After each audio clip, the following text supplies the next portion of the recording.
Les autorités gouvernementales, coloniales, vont imposer à ma personne physique un très long silence, mais elles ne parviendront jamais à détruire l'œuvre que j'ai accomplie, car elle vient de notre Dieu, le Père.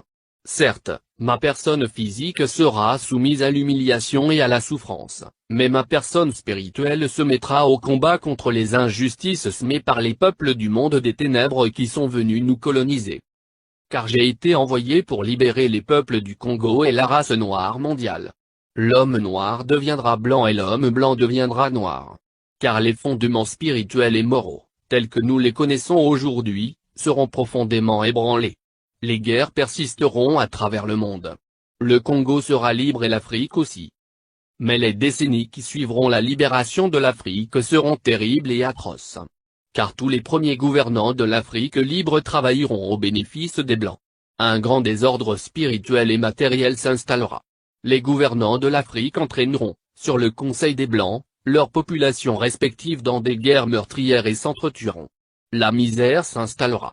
Beaucoup de jeunes quitteront l'Afrique dans l'espoir d'aller chercher le bien-être dans les pays des Blancs. Ils parleront toutes les langues des Blancs. Parmi eux, beaucoup seront séduits par la vie matérielle des Blancs. Ainsi, ils deviendront la proie des Blancs.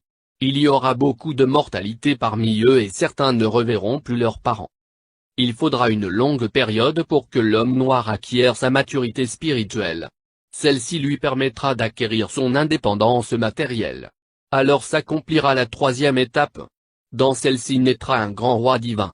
Il viendra avec ses trois pouvoirs, pouvoir spirituel, pouvoir scientifique et pouvoir politique. Je serai moi-même le représentant de ce roi.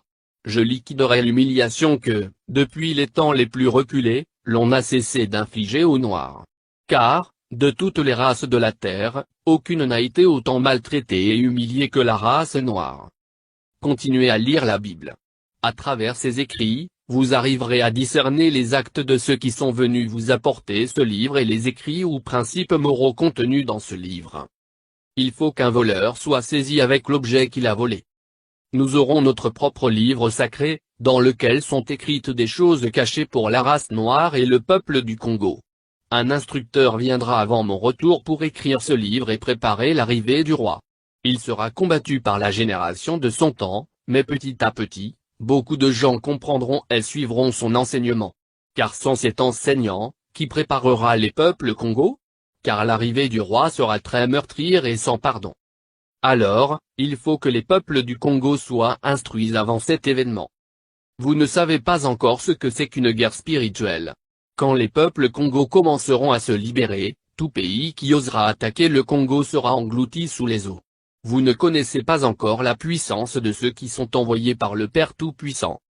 À quoi sert à l'homme de s'attaquer à Dieu si, le jour de sa mort, même s'il avait beaucoup de biens matériels, il n'a même pas le temps d'arranger son doigt?